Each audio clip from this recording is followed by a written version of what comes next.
তুই এখন বাড়িতে? খবর পাসনি? কেন রে ভাই, কি খবর? কেন, তুই যাকে কোলে পিঠে করে মানুষ করলি সে এখন মৃত্যুর সঙ্গে পাঞ্জা লড়ছে। কি হয়েছে আমার সেলিমের? ভাই চুপ করে আছেন কেন?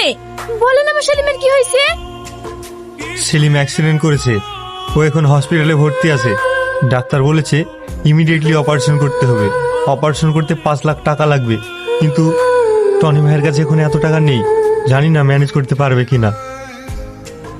ওগো, যেভাবে হোক টাকা ম্যানেজ করে তুমি আমার সেলিমকে বাঁচাও।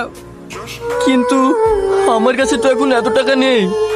আমার কিছু গহনা আছে, আর আমাদের জমিটা বিক্রি করে তুমি আমার সেলিমকে বাঁচাও। ঠিক আছে, তুমি তাড়াতাড়ি জমির দলিলটা আর গহনাগুলো দাও। হ্যাঁ হ্যাঁ দিচ্ছি। শুনছেন? হ্যাঁ বলুন।